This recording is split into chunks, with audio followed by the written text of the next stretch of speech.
Hello and welcome to the Will to Win podcast. This is Alex Muir, helping millennial professionals reach peak mental and physical performance. And in today's episode of our special guest series, you'll be Karen Ford, the author of Money Matters, will be joining us today. And here is Karen Ford.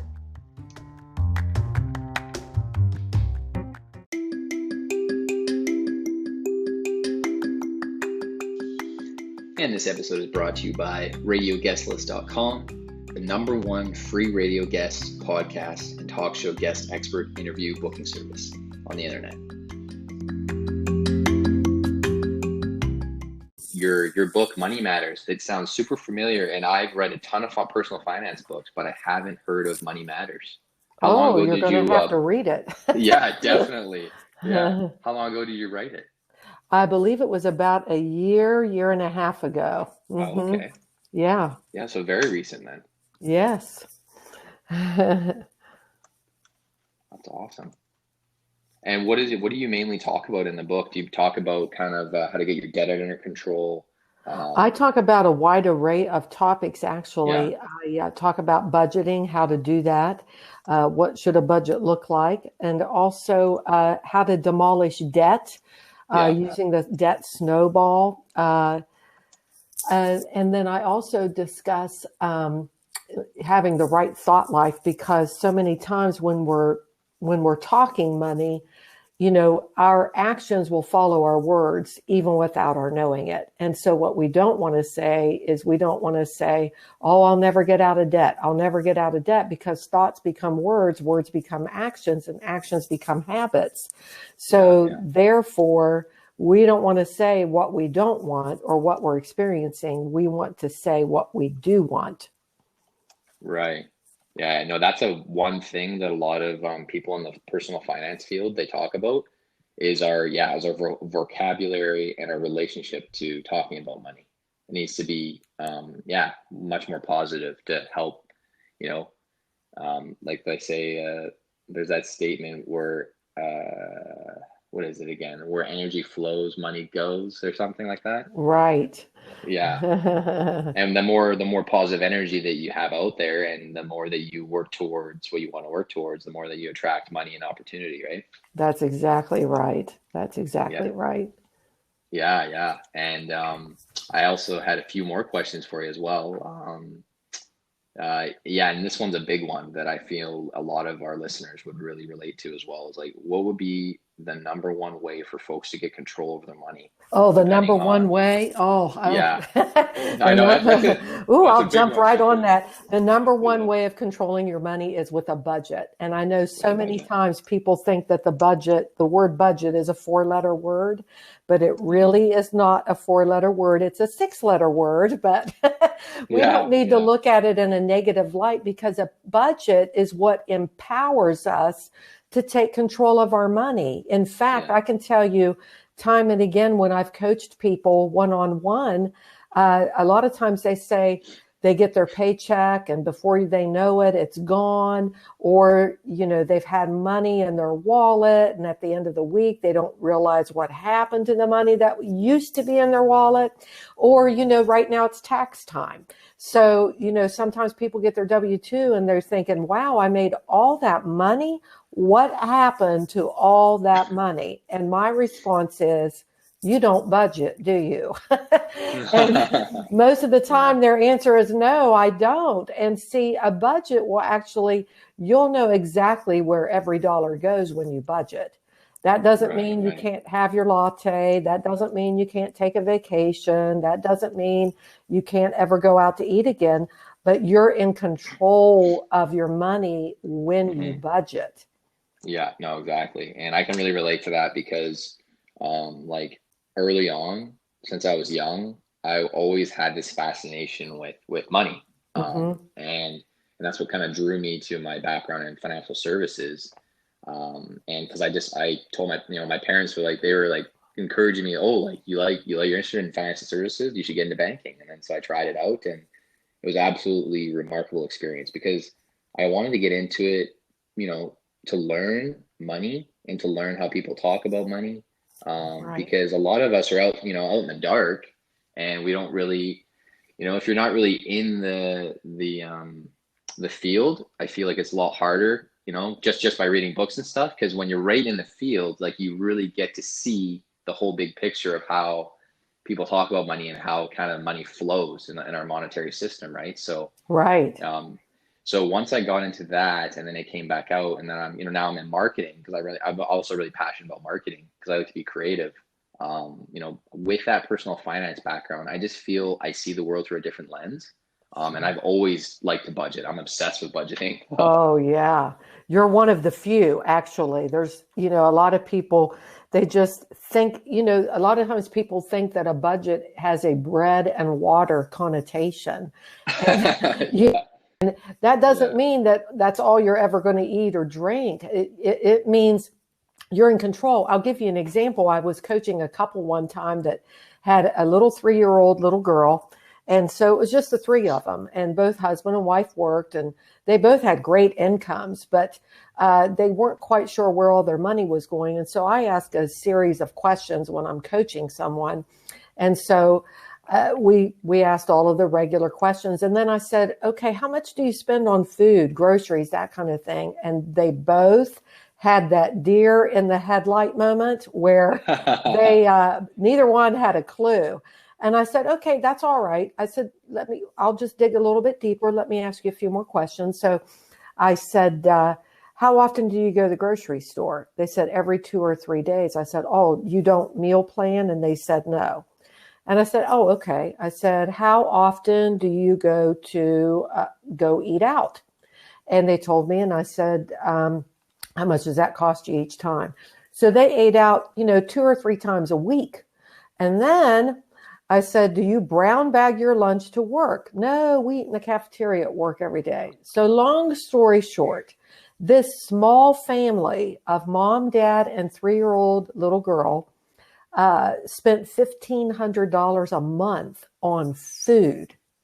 Oh And my so goodness. they were shocked.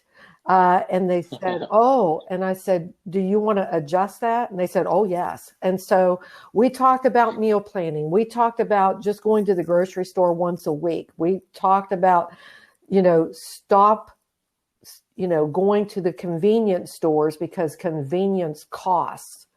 I'll say that Yeah. one more time. That candy bar or that bottle of pop you have to have in your hand right now, or, that Tic Tac container or whatever it is you have to have at that convenience store, convenience costs. So they stopped going to convenience stores. They started going to the grocery store once a week because they started doing meal planning. They stopped eating out at restaurants 2 or 3 times a week to once or twice a month. And Wow. now they brown bag their lunch to work, but on Friday, which is at the end of the week, they eat in the cafeteria. So they went from $1,500 a month down to $600 a month for food, and they were able to pocket $900 a month. So yeah, a budget is really important, but that doesn't mean it's bread and water. No, no, for sure, for sure. And then by the sounds of it, like, yeah, it can be very flexible, right? And I know for myself, you can make it as flexible as you like, as long as you're hitting your financial goals, right? That's Like, exactly right. If you want to eat out at a restaurant every day, then you go for it, but just know you got to put it in your budget. yeah, and it's going to cost you. So, That's exactly yeah. right. And I like how you mentioned about the budgeting and the meal planning because to me, budgeting is a lot like meal planning. All you're doing is you're doing things in advance and you're kind of batch processing things. That's And exactly right. I'm a big fan of meal planning just because when we got major decisions to make throughout the week, or if you've got to, you have an early morning to go to work, the last thing that you want to do is be fretting about the food that you're going to be eating during the workday. Because Oh, I know for yeah. myself, I need to make sure that I'm fueled with the right nutrition throughout the day. Because I've had a sales background for the last 6 years, and I need that energy. I need that energy to be enthusiastic, to talk to my clients, to talk about our products and our services. And without having the right nutrition and having my meals prepped for the week, I just feel a lot less energetic and enthusiastic. So Right. with the meal planning, to me, it's a lot like budgeting. And if you just set aside a little bit of time, like an hour or two on a Sunday, that's Right. that that's all you need to do, and it can work the same way for budgeting. That's exactly It's right. just just write it on a little notepad and write down kind of what you're kind of, because the beauty today for us, with our finances is we have a lot of like automatically, like you can set savings goals and stuff through your bank all within the app, Right. or on your credit card statement. It'll give you a pie chart of exactly where you're spending your money. That's So exactly we right. have, yeah, and we have all the tools and the information at our disposal. Sometimes we just need a different, maybe just different take on it from a outside source or a Right. third party. So Right. yeah, Yes. yeah, Absolutely. yeah. And what else did I? Oh yeah, and I saw this other statement on here. You're an avid real estate investor, and you have a little nice real estate portfolio. And I saw that you were able to buy properties for as little as $10. So Oh, how does that yeah, work? that's fun. I love real estate. Real estate investing is a great money maker. And folks, Yeah. right now the market's hot. Really, it really Hmm. is.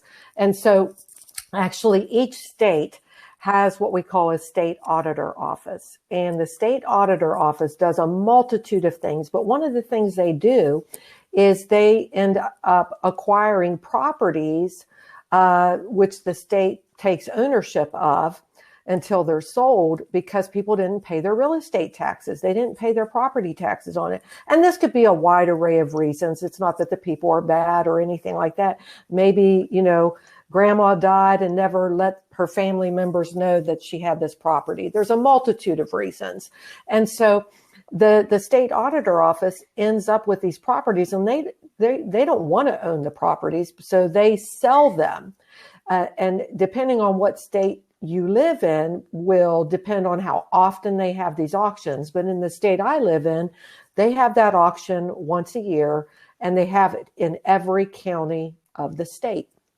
And they'll list on their website what properties are going to come up for auction, so that you have time actually to go set your eyes on them and see what kind of condition they're in. Obviously, you can't set foot on the property. You can't go in the property, but you can look at it from the outside. So I usually do that and check out the foundation, the roof, are the windows busted? Are they intact? And look at the condition of the property. And so when I went to the auction, now I'll tell on myself here, the very first time I attended that auction, I was really excited, and I had not done my due diligence and done some investigating to see where these properties were. But I was excited to have a number, and I was excited to begin bidding. And I knew the general location of this particular property, and I bought it, and nobody bid against me. And so by the time I got the deed, I thought, I better go check and see where this property is. And so I did, and it was a mobile home with a Oh padlock yeah, on yeah. it and a very large sign that said, "Do not enter." This was a meth house. I said, "Oh, Lord." Oh So no. then I thought, oh, no, okay. I learned my lesson. I will always do my due diligence from now on. But I thought, I got to sell you. So I actually went on Facebook to the various yard sale sites, because it's free to post things on there. And I was very upfront. I posted pictures. I posted a picture of the tax map, showed the location.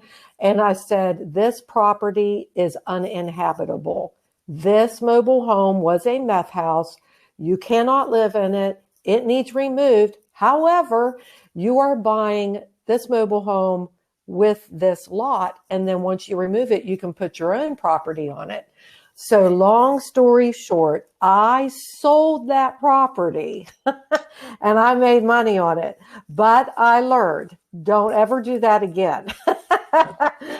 So from now on, Yeah. I always check to see where the properties are. And of course, that was a great money maker. I was really thankful that I was able to sell it, and I made money. So time and time again, buying properties that way and then selling them. And then I also buy foreclosures, and that's a great money maker as well, because you can get them very cheap. Banks do not want to hold on to properties. It costs them money to hold on to foreclosed properties. They have to mow the grass, depending on if it was a HUD home of some sort.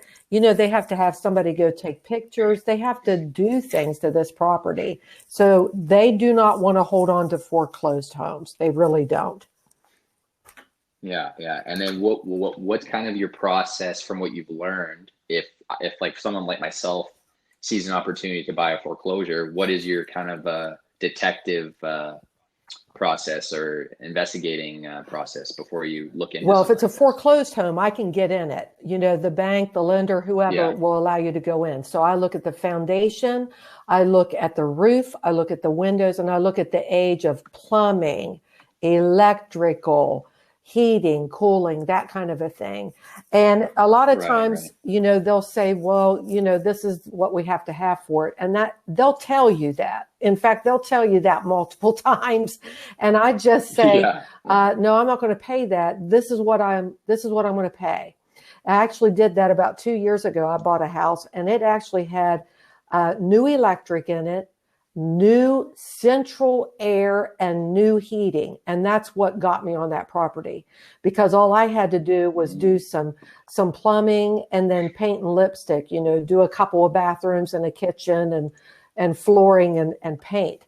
And so, but the other items, those were big ticket items. So they were selling the property, and I put my offer in, and they came back with, no, we decline. We have to have this amount. And I told my realtor, I said, tomorrow, put another offer in, but just add $100 to it and submit it. Add $100 to my previous offer. And so she did. And they came back, no, we can't sell it to you for that. And I did this for a week. I only came up in $100 increments. And the Oh, last okay. time, the last offer I put it in on a Friday morning. And I just said, okay, I told my realtor, put this offer in and tell them I'm not going to put in any more offers. I know that there is not anyone else bidding on this property. And if they want to sell it to me, this is how much I'm going to pay for it. And at 5 p.m., I got a call and they accepted my offer.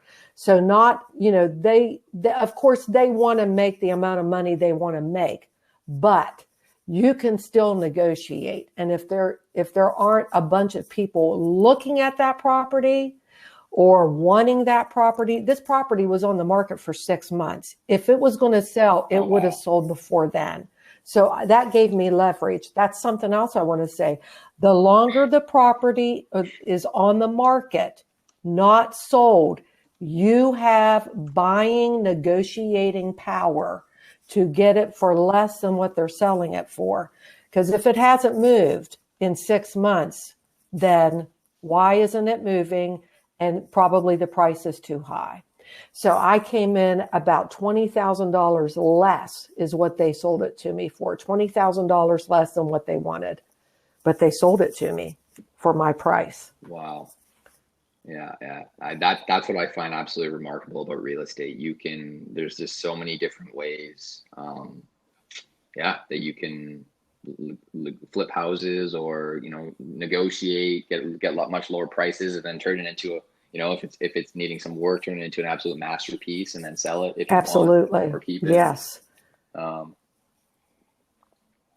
yeah, and then what advice would you give someone that, currently either has a townhouse or a condo? For the future, they want to, they don't have a ton of capital, but they, let's say it's a couple that's married, they're making fairly good income. They're in a condo right now, but they want to transition to a house in the future. What would be kind of your advice for someone like a couple like I that? would say make sure that, if you don't have a lot of equity right now, watch the market and start saving your money so that you'll have a good down payment. However, if you own, are you saying the couple owns the condo or are they renting it? Oh, they They own it. own it. Yeah, they Okay. own the condo. Okay. Yeah, yeah. Well, So they would have some decent yes. equity. Yes. So what would be your advice for someone that has some decent equity to borrow against the home, or do a little bit of half I and would, half, yeah. save as much as Yeah, you I would can. do Yeah. half and half. I would save as much as you can Okay. and then start looking, because, the housing market, sometimes will wax and wane. And today, maybe there Hmm. isn't the home that you're looking for on the market, but tomorrow it might show up. So constantly Hmm. look at what homes are for sale and get in contact with a good real estate agent, somebody that is like a rabid dog with a bone. You don't want somebody Yeah. that's lackadaisical or you want somebody that has a strong type A personality that's going to go to work for you. And you can even ask them that. Listen, I need a type A personality because I need you to let me know right away when the house I'm looking for comes on the market in my price range, you know. And so, I Hmm. always tell real estate agents, this is what I need. Are you that person? Because if you're not, no hard feelings. I need to find somebody that's going to do this for me. Yeah. Right. I like that. I like that. Are you that Are you person? that person? Yeah. Yeah, yeah, yeah. No, that's really good. That's really good. Yeah. Because me and my girlfriend are actually at that stage right now. Like I own my condo. It's just in my name right now, but she really wants us to have our house on our own. So we're definitely over the next, I'd say 2 to 3 years, or could be less time. We're gonna definitely be looking at a house.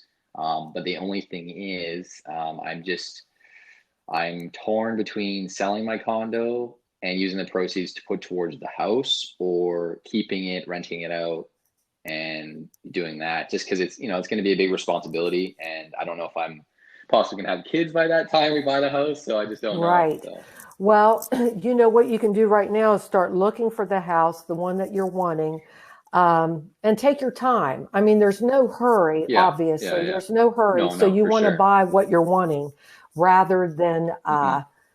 getting something just because you're in a hurry. So I always tell No, people, no, for sure. you have time. You're already in a place right now. So just be patient, but get in contact with a Hmm. real estate agent that's going to be, Yeah. that strong personality for you. Hmm. No, for sure. Yeah, and I definitely got quite a few connections in real estate, Great.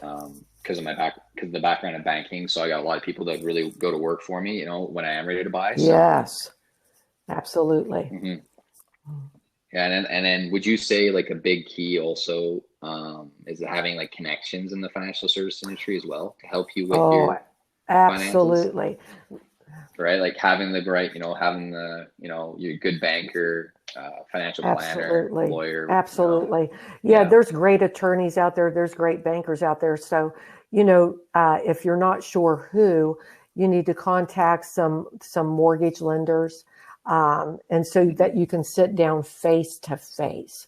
And when it comes to a yeah, mortgage yeah, lender, I want somebody that's not necessarily a type A personality. I want somebody that's going to take their time and is hmm, not laid back. I don't mean it like that, but somebody that doesn't get stressed out, somebody that's patient, somebody that's going to going to take the time that's necessary to explain things to me. So when you're looking for a real hmm, estate agent, you want a rabid dog with a bone. But when you come to a mortgage lender, you want somebody that's not high strung. You want somebody that's yeah, gentle, yeah, patient, and that will sit down and take the time with you uninterrupted. I appreciate hmm, a mortgage lender I have dealt with before, and she would hold all calls while I was in her office so that, we could have uninterrupted time. And I really appreciated that. Uh, yeah, no, for sure, yeah, because like a lot of people, when I was in banking, like a lot of people like are very intimidated going into a bank or talking with anyone to do with finances. It's not always the most comfortable subject. So like to make people feel very comfortable, and to, yeah, like you said, silence all calls, and they're the only one person that you're dealing with. yes, Like people really appreciate that. And that was something that I really tried to work on with my clients was, they're in front of me. They're the only one that I'm talking to, and no other distraction. So right, right. That's exactly right. yeah, yeah, yeah. Because you really want to. help them feel comfortable so they can talk about those different things, especially with, especially with mortgages, because mortgages is, it's easier to understand once you've been once you've gotten into it, you've gotten your house and stuff or your condo, but when you're still new to it all, you need it explained very That's thoroughly. exactly right. Yeah, you want somebody that's going to take their time with you on that. No, for sure. And yeah, we got 4 minutes left. So let's see here. Yeah, we got a lot in a short period of time. Actually, let's see what other questions I had here. Oh, and I guess we've already kind of touched on it with the real estate as a great way to build wealth. From a lot of people that I've talked to, especially clients that are investing in the bank and stuff and into different investment products, they mentioned that they've done really well with real estate. Some said they've done really well with stocks. But any additional investments that people have, your clients or advice that you've given your clients to help build a great investment Well, one portfolio? thing to consider is, a Roth IRA or some type of 401k. And so many times when I've coached people, they didn't even know if their employer offered that or had a match, and they did. Mm-hmm. So check with your employer if you don't already know this information, and start having so much money taken out of your check before you even get paid. You won't even miss it if you start with a small amount, even if it's 3%. And sometimes employers will offer, if you put, 3% in the retirement fund, we will match you up to 3%. That is something absolutely fantastic, because whatever they match is free money. Now, if your employer doesn't match, that's still okay. You can still have money taken out of your pay before you get your paycheck. And I always tell people, if you start off with 3% or 4%, that's great, but don't stay there. See what your comfort level is right now. And then in a month or two, go up another percent. And then in another month or two, go up another percent. Because if you do it in small increments like that, it's not going to be a shock to you. And number two, you eventually want to get that up to 15 to 20%, because that is really going to be very beneficial to you when it comes to retirement age. We may or may not have Social Security by the time we get ready to retire, and the amount they pay out is not enough. So whether there's going to be Social Security or not, you need to be well prepared and start funding some sort of retirement plan. No, for sure. Yeah, no, that's some really good points, and I really like how you talked about the small incremental savings, where you add, 1%, 2%, all the way up to 15. Yeah, because that's something that I don't know if you've ever heard of the book The Compound Effect by Darren Hardy. Yeah, it's a great book. That book really helped me change my mindset around I've always had a growth mindset, but in some cases, I would try and do things like full tilt, and you can't do everything full tilt. You got to be kind of, like you said, patient, slow, and methodical. Slow consistency over a longer period of time versus all out effort in a short period of time. And that book kind of really helped me reframe my mindset about, even investing, because I tried to, go full tilt on it a few times, and then I left myself short. So, I went through that. I went through that little bit of learning there, and then that book taught me, you don't need to do that. It's better to do smaller amounts over a very long period of time, like 15, 20, 25 years, because then you're going to come out on top. And he gives an example of he's like, who has more money, a person that gets $1 million or a person that has a penny, and then the penny, after 31 days it grows to over 10 million. That's exactly right. It's just it's a super cool example, and that's literally how simple it is. You just have to do little bits, compounding over time, and it really grows that way. Yes, absolutely. It's wonderful. Yeah.